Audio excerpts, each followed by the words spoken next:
Tahu nggak sih, ada potensi dana ekspor ratusan triliun rupiah yang siap disalurkan, tapi banknya bilang cuma sanggup menyerap 7 triliun rupiah. Kenapa bisa begitu? Padahal di sisi lain, banyak banget UMKM yang udah punya pesanan ekspor di depan mata, malah ditolak mentah-mentah. Oke, mari kita bedah paradoks yang aneh ini. Enak aja. Kata-kata ini benar-benar nangkep inti frustrasinya.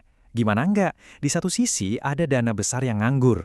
Di sisi lain, banyak banget pengajuan modal ekspor yang super potensial, tapi selalu berakhir ditolak. Jadi, apa sih sebenarnya yang ada di balik tembok penolakan ini? Ini dia pertanyaan utamanya. Kenapa proyek-proyek yang jelas-jelas bakal untung dengan pembeli yang valid dari luar negeri justru susah banget dapat modal kerja dari bank di negeri sendiri? Biar nggak dibilang ngarang, kita lihat beberapa contoh nyata yang gagal. Sekarang, mari kita lihat kasus-kasus spesifiknya. Coba bayangin deh frustrasinya para pengusaha ini. Mereka itu ibaratnya udah pegang emas di tangan, tapi kayak nggak ada mau pinjemin scoop buat gali. Ini bukan lagi ngomongin ide loh ya, ini pesanan nyata yang ditolak. Yang pertama, Anda proyek karbon aktif di Ciamis. Dia cuma butuh modal 1 miliar rupiah, potensi profitnya paling kecil aja, 5,6 miliar. Maksimalnya bisa sampai 17 miliar.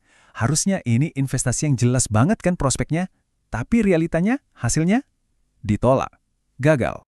Kasus kedua, pesanan 6 kontainer untuk toko retail besar di Amerika, namanya Ross. Ini bukan janji-janji loh ya, ini purchase order konkret dari pembeli internasional yang udah punya nama. Nilai transaksinya jelas, 900 juta. Modal yang dibutuhin cuma sepertiganya, 300 juta. Mimpi setiap eksportir kan, tapi tetap aja ditolak. Dan polanya berulang terus. Ini ada lagi, kelapa parut kering. Lihat deh, profit dari 4 kontainer aja bisa sampai $34.500 AS. Itu cuannya doang loh, dengan margin yang sehat banget, 11-12%. Lolos? Tentu tidak, ditolak juga. Kita harus bertanya dong, sebenarnya apa yang terjadi di sini? Jadi, apa sih alasannya? Kenapa proyek-proyek sebagus ini bisa ditolak? Nah, bank tentu punya justifikasi resminya. Mari kita lihat tembok aturan yang sering banget jadi penghalang utama buat para eksportir UMKM ini. Nah, ini dia 4 alasan standar yang saya sendiri udah sampai hafal. Pertama, BI checkingnya jelek. Kedua, perusahaannya masih baru. Ketiga, mutasi rekeningnya nggak cukup. Dan keempat, nggak ada kolateral atau agunan. Di atas kertas kedengarannya masuk akal. Tapi kalau kita gali lebih dalam, alasan-alasan ini seringkali nggak relevan sama konteks ekspor. Oke, biar kita lebih paham cara berpikir bank, kita perlu ngerti kitab suci mereka, yaitu konsep 5C. Ini adalah kerangka kerja yang udah jadi dasar penilaian kredit selama puluhan tahun. Jadi, 5C itu apa aja? Karakternya gimana? Bisa dipercaya nggak? Capacity, kemampuannya bayar gimana? Capital, modal sendiri punya nggak? Collateral, apa jaminannya kalau gagal bayar? Dan terakhir, condition, gimana kondisi ekonomi saat ini?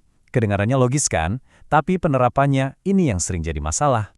Coba kita ambil poin karakter yang diukur dari BI checking. Bank lihat catatan kredit hitam itu artinya karakter buruk, titik. Tapi gimana kalau orang gagal bayar cicilan karena kena dampak COVID? Atau karena kena PHK massal gara-gara efisiensi? Apakah ada variabel itu di penilaian BI checking? Enggak kan? Pokoknya hitam ya hitam aja, karakter jelek. Padahal konteksnya beda banget. Sekarang soal perusahaan yang masih baru. Nah, analogi ini tuh pas banget. Bank nolak perusahaan baru meskipun udah punya purchase order valid di tangan. Ini tuh sama aja kayak perusahaan yang mau rekrut fresh graduate, tapi syaratnya harus punya pengalaman kerja minimal 2 tahun. Kan lucu, gimana mau berkembang? Dan yang paling krusial, masalah kolateral. Bank sering bilang nggak ada agunannya. Loh, ekspor itu nilainya gede, 1 kontainer aja bisa ratusan juta. Kenapa barang ekspornya itu sendiri nggak bisa jadi kolateral? Briket itu mahal, 1 kontainer isinya banyak. Mereka cuma butuh uang buat produksi yang muternya cuma sebulan. Harusnya kolateralnya ya pesanan dan barang itu sendiri. Setelah kita bedah semua aturan yang kaku ini, kita jadi bertanya-tanya, apa benar aturannya yang jadi masalah?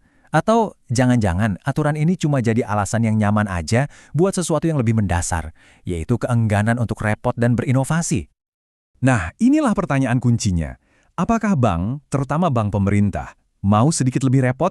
Mau bikin produk pembiayaan yang emang khusus buat ekspor, yang alurnya beda dari kredit biasa? Intinya cuma satu, mau repot atau enggak?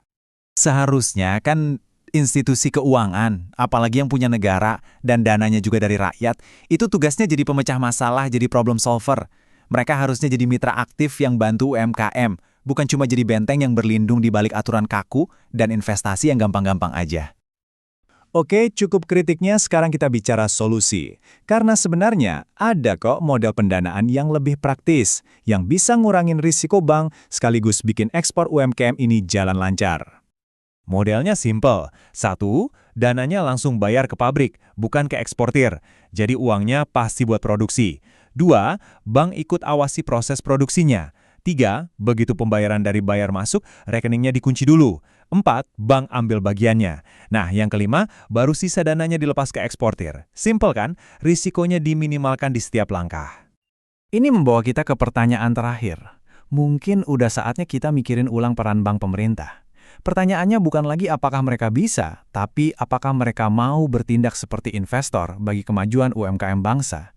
Karena masa depan ekspor kita bisa jadi bergantung pada jawabannya. Gimana menurut Anda?